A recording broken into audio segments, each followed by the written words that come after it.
It's Red Eye Radio. Gary McNamara and Eric Harley talk about everything from politics to social issues and news of the day. Whether you're up late or you're just starting your day, welcome to the show. From the Uniden America Studios, this is Red Eye Radio. All across the USA and around the world, we are Red Eye Radio. He is Eric Harley, and I'm Gary McNamara. Good morning. Welcome to a Friday. Here we are. All right, we do have an audio cut of the week. And there can only be one. Yep. Only one. And you know what it is. Yep. Are you ready? Okay. Here we go. In the middle of this, there was a Harvard-Harris poll this month that found that 53% of the public, including a fourth of Democrats, believe, quote, Joe Biden was involved with his son in an illegal influence peddling scheme. There's, of course, evidence that the president interacted with his relatives, associates from China, Mexico, Kazakhstan, Russia, and Ukraine. So what do you say to the majority of Americans who believe that the president is himself corrupt? Wow. Can I take that question? The president had spoken to this. There you go. And the fact that that pause, and then you heard the quote from Karine Jean-Pierre, where she said, quote, Jesus. Mm-hmm. And then, you hear him say, wow. Yeah. Well, what are you talking about? That poll was all over the place last week. It's a huge news story when half of registered voters, believe, 53% believe that the president, in a story that the media really hasn't covered a lot over the last couple of years, right? That still the majority of the American public believe the president is involved in illegal influence peddling with his son. Now, remember, 63% believe his son was involved in illegal influence peddling, and the whole disconnect there is really interesting. Well, no, they're not trying to politically influence Hunter. It's the dad that they want when he was vice president. So the amazing thing is it's almost like this denial, like, what are you talking about? This is just, but the worst part is the story is real. The polls are real. Yeah.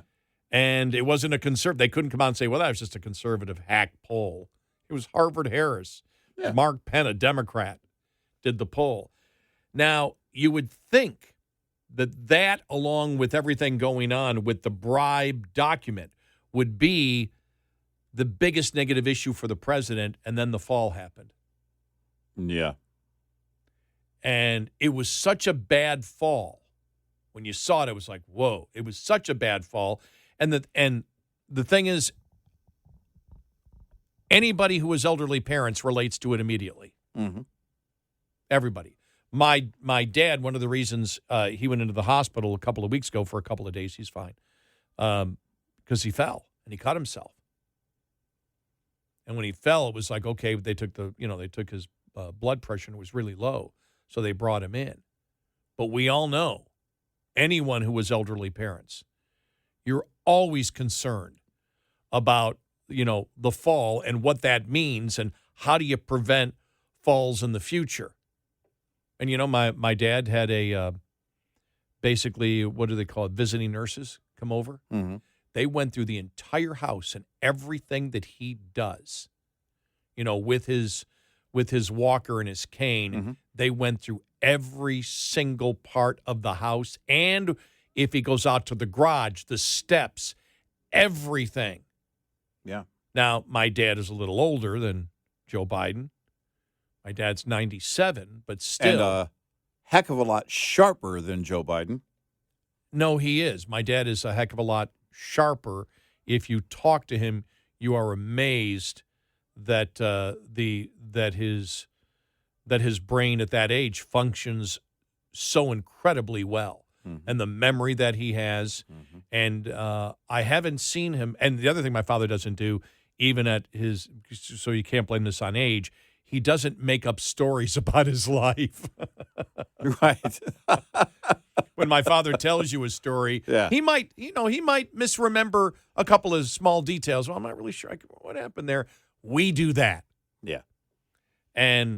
But I think the fall is hugely symbolic. You know, you and I had played the audio cut earlier of Joy Reid and Jen Psaki when they were talking about the fall and how, well, the right is obsessed with it. The left is obsessed with it too. Everybody is. Everybody takes note. Right. And it's exactly as you said. If I get a phone call telling me one of my parents has fallen, it's a serious phone call. For those of us who aren't in that age group, I tripped and fell the other day.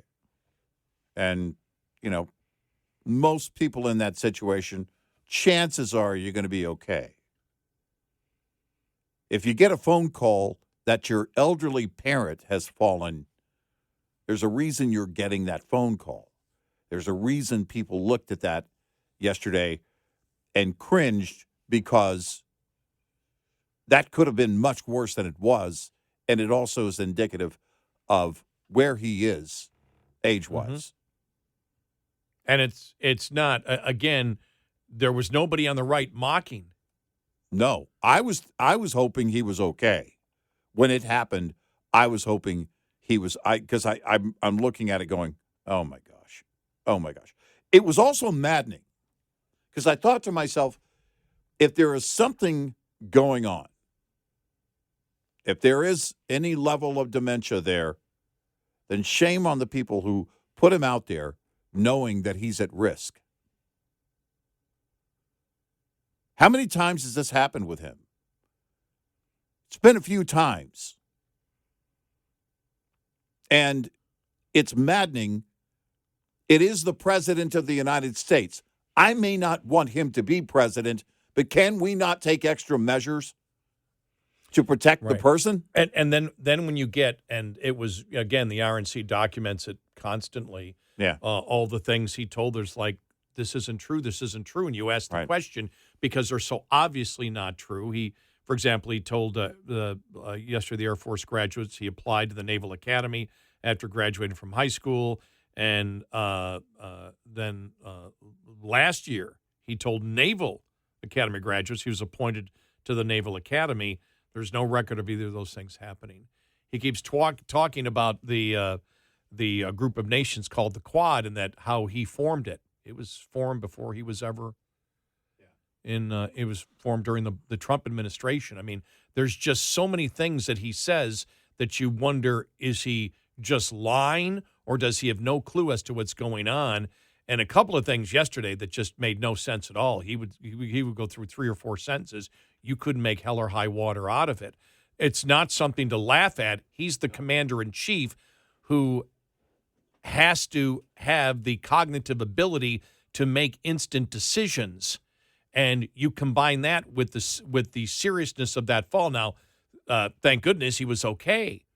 But there is a concern there. And that, to me, even overshadowed the whole bribery thing and the influence peddling, because that's an immediate thing as to, does he have the cognitive and physical ability to be president of the United States? And so for MSNBC to make it seem like this is only something on the right, of course, is ridiculous. You know, you had that one actor come out the other day and talk about the fact that this is insane, that an 80-year-old is being allowed to run for president of the United States. And that's coming from the left. Right. Everybody is concerned about it on the right and the left. And it's because as you get older, there are many times not so obvious, but in this case, obvious signs of cognitive decline. And the family and the Democratic Party say it's not happening. That's the other story. Oh, no, nothing. He's fine. Oh, no, he is as sharp as could. You know he's not as sharp as he could possibly be. No. Everyone knows it. No. And so that's the other part of the story, the lies about it. And then, as you know, when he keeps, as he has said so many times, they told me not to say that. They told me not to say that. Yep. They told me. When was the last time a president said that as consistently as this president has? I don't remember. Nope. And it's over and over again. Look, There's concern again for the well-being of the person, but also the well-being of a nation, Right. and on the much greater level, and that is a commander in chief. Because until he is not, he's the guy in charge of national defense. And I have a hard time believing he's just throwing out these little weird lies, even though he has a history of doing so. The media's not calling him on those lies. Now, the fact-checking happened yesterday, and it does happen, but I mean, where's the liberal media really taking him to task? Well, actually, it's only the RNC doing it. Exactly. You don't really have a lot of even conservative media that is fact, because it's become, the lies have become so pathological. Well, let's go to the Washington Post. Kessler said it. Yeah. Well, we're just going to write it off, and it's just bottomless Pinocchios. It's bottomless Pinocchios. It's like, let's not even keep track of them anymore. So even the pathological line is viewed as something now that is normal. Yeah. It's normal it's normal for him to do it. It's what he does. And so we just allow him to do that without fact. Now, the opposition fact checks him, but you don't see a lot of it even in the media. Nope. Not for the number of times. Not for what you saw with Trump, for example. Right. Right. And so, that's reading Rich Lowry's column in the New York Post. He's talking about it, too, saying, Democrats should be thinking long and hard whether this is the vessel they want to ride into 2024 and to portray as up for performing the job for President of the United States in a second term extending all the way through to January of 2029. If Biden were to do a face plant, even down a few steps, it could be very ugly. It'd be a symbol of U.S. decrepitude. It's one thing to have a senior senator from California who obviously should have hung it up several years ago. It's another to have a U.S. president lacking the agility to get around easily and safely anymore. He also could get seriously hurt. Mitch McConnell fell a couple of months ago and had to be hospitalized. He suffered a concussion and a broken rib. I don't say this with any pleasure. Anyone who has dealt with an elderly parent in decline knows aging and its attendant loss of capacity are frustrating, heartbreaking, and humiliating. In the apparent willingness to acquiesce another Biden nomination, Democrats are looking away from the enormous risk Biden's family poses to their prospects. And that's the whole point. The family knows it. Yep. Friends know it. Yep. Everybody, Democrats know it. And they're out there pretending it's not happening. Yeah. And when something like this does happen, they go, oh, they're right. And it's, again, the things that he's saying, it's bizarre. Oh, yeah. Things are saying he's repeatedly said that his son Beau died in war. Yeah. Over the last couple of weeks, he said it twice. Right. Nobody's calling him on it. Nope. Glenn Kessler gave up at the Washington Post. Yeah. Forget it. Bottomless Pinocchios. That in and of itself, the Glenn Kessler thing is a story, a big one. It is. Well, we made it a story. I mean, he's not saying that about Trump. Yeah. He may have also said it about Trump, but he's not saying that wasn't about Trump. That was about Biden, who was still the president. And that was months ago when Kessler published that. And here we are, still today. Nobody wants to acknowledge the truth. Artificial intelligence and the military. You'll want to hear this story next.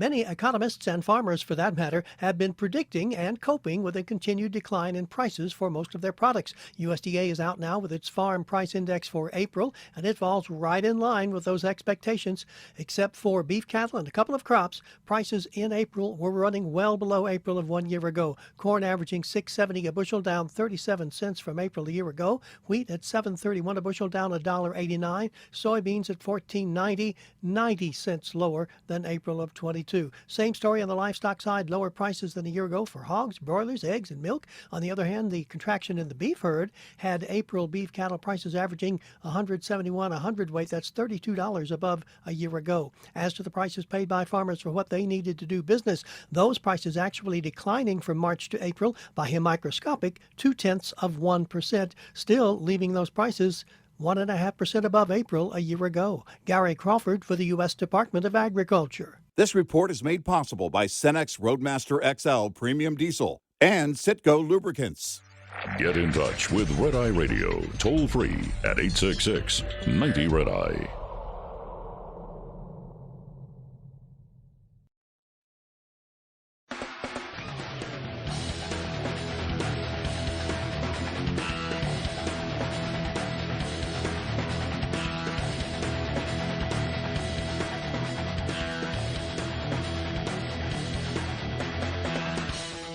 It's Red Eye Radio. He's Eric, I'm Gary. There it is. U.S. military AI drone simulation kills the operator. By the way, kills should be in parentheses because nobody was actually killed. This was a simulation. The U.S. military, we have a lot of work to do. The U.S. military AI drone simulation kills the operator before being told it is bad and then takes out the control tower. A U.S. Air Force official said last week that a simulation of an artificial intelligence enabled drone tasked with destroying surface-to-air missile sites turned against and attacked its human user, who was supposed to have the final go or no-go decision to destroy the site.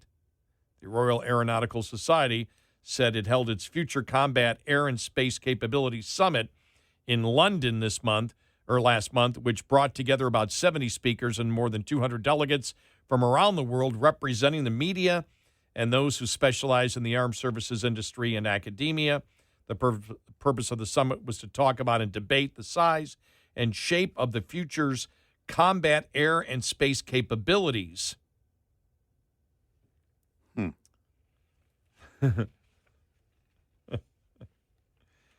Wow.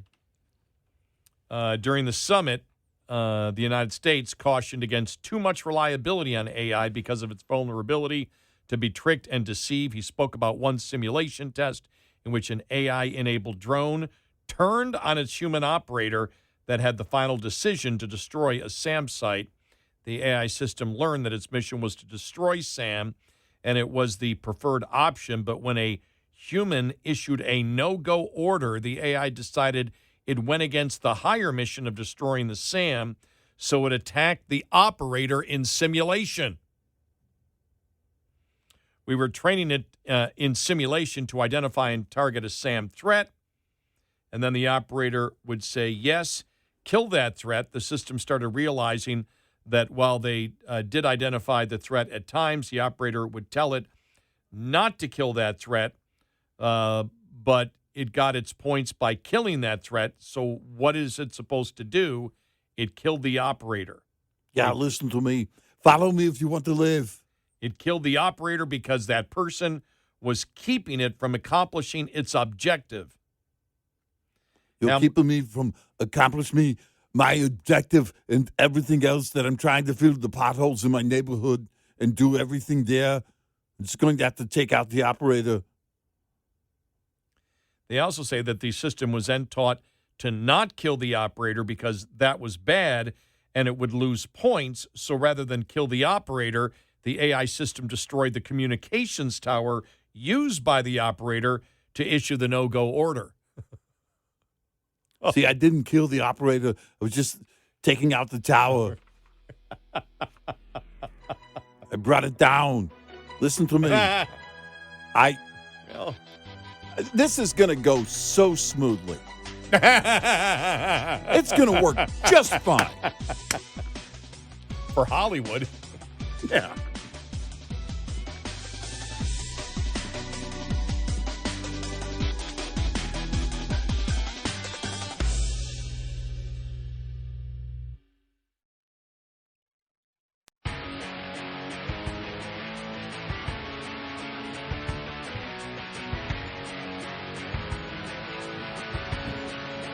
You're listening to Red Eye Radio from the Uniden America Studios.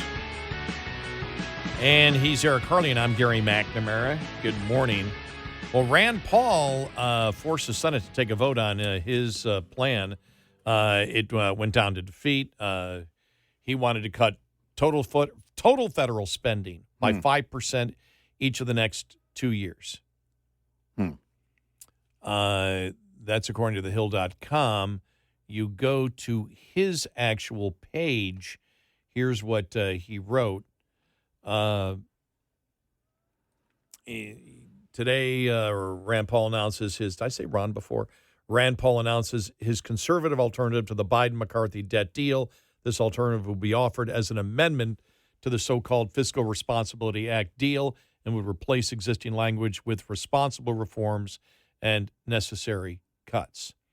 Dr. Paul's amendment would replace the existing language of the Biden-McCarthy Fiscal Responsibility Act with the following measures: replaces the blanket 2-year suspension on the debt ceiling with the $500 billion hike, forcing Congress to come back to the table and do their job and figure out solutions to the cascading debt issue highlighted by the debt ceiling. So he's saying we'd raise it, but just $500 billion. Yeah. And then we need to get to work on it.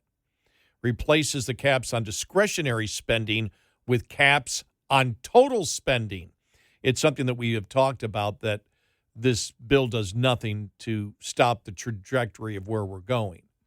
Right. And the caps were actually cuts on future spending, not actually cuts to the budget. Yep. Overall. Says, and so if the government continues to spend at the current rate, this plan would trigger an automatic $302 billion cut in 24, another $241 billion in 25, for a total of $545 billion in the 2-year period.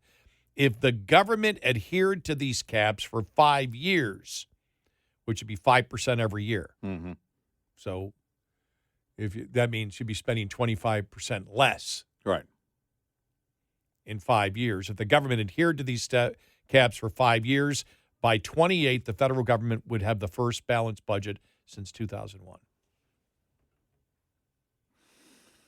And, of course, it went down to defeat. Creating a mandate for growth in federal outlays may at no point exceed the growth in revenue from the previous fiscal year. So that's... And so they, he goes through, he's got a bunch of charts and everything else. But we knew he was going to submit an amendment. But apparently then he voted for the bill. Yeah. Because it was right. He voted for not this bill, but the bill that the Republicans had. Right. To begin with. But he said he would do it.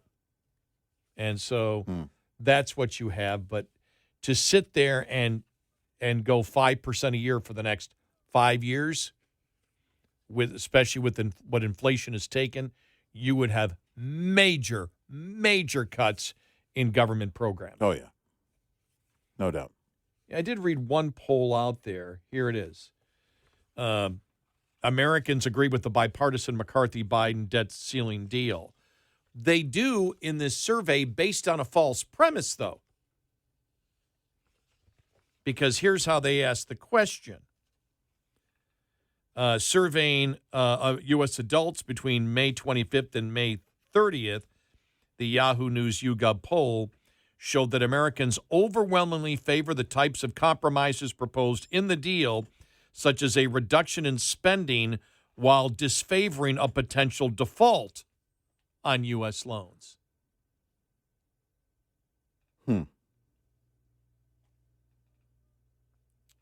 When asked if they agreed on smaller spending cuts in order to raise the debt limit, which could be approved with a combination of Democrat and Republican votes, Americans were overwhelmingly in favor of such a deal. Overall, twice as many Americans say they would favor a compromise, but the compromise was based on the assumption that if the deal didn't happen, we would default.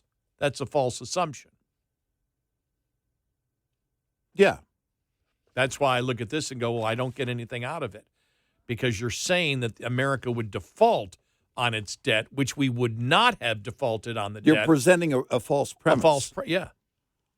And everybody did this, by the way. I mean, it was all across the board. It was only some conservatives that were saying, excuse me. And by the way, as the Treasury Secretary was saying, we were not going to default. Right. And still the insistence was there that you must ask any poll that, do you agree with this? Okay, you're for smaller cuts because the other option is default. Well, it wasn't default.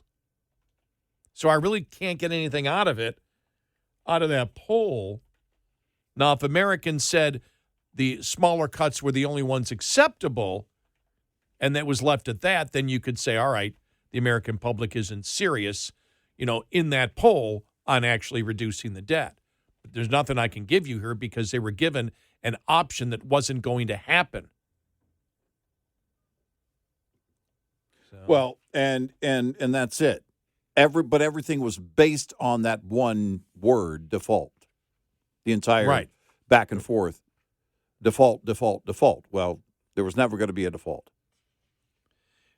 And a continuation of this, you had Dominic Pino in National Review with this hostage takers, terrorist, a sampler of progressive hyperventilation on the debt ceiling. You know who owes an apology? All the progressive commentators and Democratic operatives who ran around for months saying that the Republicans just wanted to default and crash the economy just to hurt Biden's reelection chances. In the end, Republicans unified behind a proposal to raise the debt limit. While many of them dissented from the final deal, their leadership and 2/3 of the caucus voted for the final compromise. Those people were lying to you. They know it. They'll never acknowledge error or apologize, and they'll say it again next time as if none of this happened this time. Said Paul Krugman 6 days ago, the prospect that the U.S. government will default on its payments because Republicans refuse to raise a debt limit ceiling is now real and imminent. Now, that's a lie from Paul Krugman. It's a lie. How do we know it's a lie? Janet Yellen, the Treasury Secretary, let us know what she would do. And we would not default on the debt. She made it clear in testimony to Congress. Paul Krugman ignores that and says, no, the default would happen. Because in order for that to be a threat, it would have required Janet Yellen to say, listen, we're not going to make the payment on the interest. When it comes due, we're not going to make the payment. If she had come out and said that, the entire financial world would have lost their ever-loving mind. As disaster looms, it's important to keep in mind that Republicans are the villains here. They're the ones engaged in extortion. On May 16th, Krugman wrote that Republicans were using blackmail and that it was obvious that they would try to take the economy hostage by refusing to raise the federal debt limit, even though they did raise the federal debt limit. Mm-hmm. They were the only ones that actually did it at that point. Jonathan Chait wrote for New York on May 15th that Republicans were engaged in extortion, not negotiation. That was a lie. Right. Ed Kilgore, running for New York on May 9th, speculated the Republicans wanted to default as a plot to defeat Joe Biden in 2024. Republicans may calculate that an actual debt default, likely followed by a recession, would doom any incumbent president, particularly if voters are inclined to blame that president at least partly for the debt default triggered by the other party. He wrote, that is false. That is a lie from Ed Kilgore. Every single one of these things are lies because the Republicans had a plan and were willing to negotiate, and their plan raised the debt ceiling. Yep.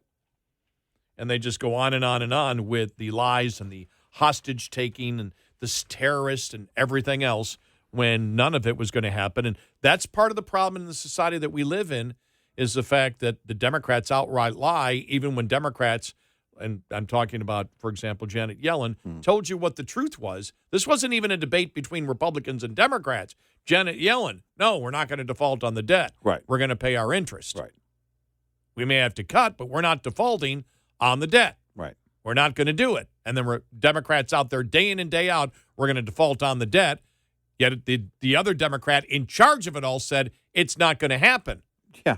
And so a Democrat saying it's not going to happen, and I'm in charge of making it not happen. All the other Democrats are out there saying we're going to default, and it's the Republicans' fault for it. Yeah. Yet Republicans were the only ones that had actually done a bill and a piece of legislation that would raise the debt. Just want to point out the huge, big lies from the Democrats on this from day one. Yeah. Yep. Over and over again. Over and over again. This massive threat. Oh, and also, the idea that we must pay our bills. If you get a mortgage, you have to pay that. What about a college loan?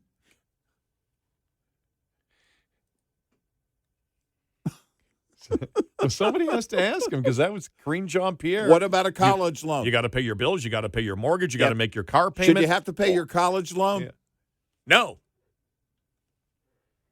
No, because that's for education. Your mortgage is only for shelter. And we all know education is so much more important than shelter. Well, especially a college education Yes. in gender studies. Right. You can be smart in the elements and be fine.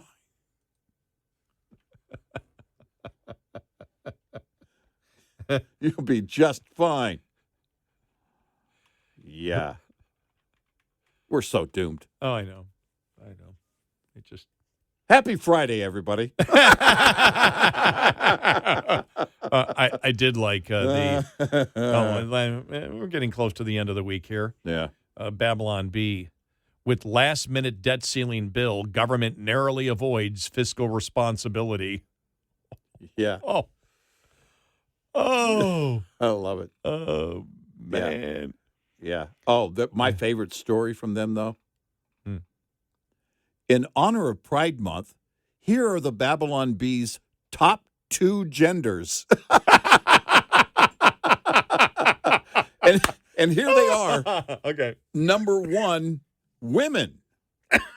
Women took the top slot this year. Congratulations, women. Women are great. One of the best genders of all time. Everyone says so. Number 2, men. Coming in a close second was men. Many of us were surprised that men didn't take the top slot.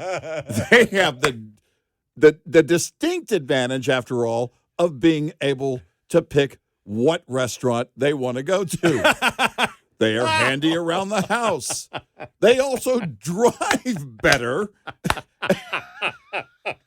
and are way better at telling dad jokes. Oh, my gosh. Oh, my gosh, the Babylon Bee. What a fun job that is. My gosh, that's funny. Wow. Here are our top 2 genders. By the way, the 8 non-woke places to shop. Yeah. Did you read that one? Mm-hmm. The Ark Encounter gift shop. Your options may be limited to items related to the Great Flood. The South Face. This may be a shady knockoff in the alley behind the North Face, but you can still get yourself a ridiculously overpriced coat. Yeah. The church garage sale.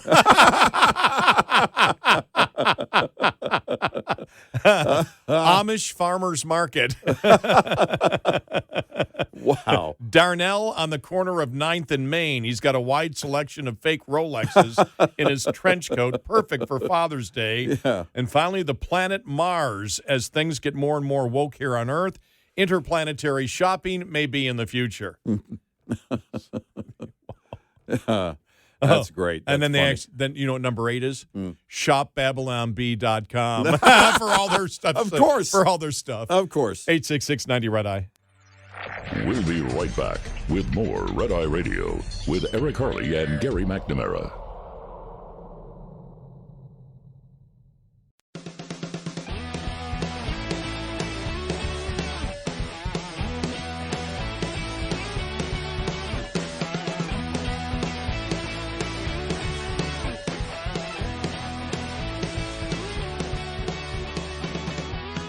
It's Red Eye Radio.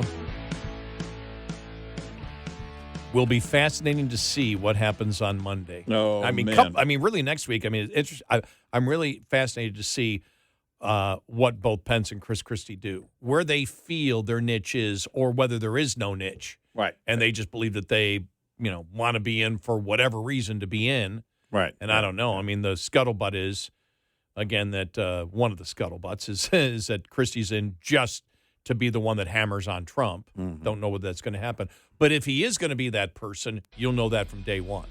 Yeah. Yeah, definitely. And then Pence. Yeah. I don't know what that announcement looks like or campaign looks like. Neither do I. Yeah. But I do fascinating. predict some people will be struggling to stay awake.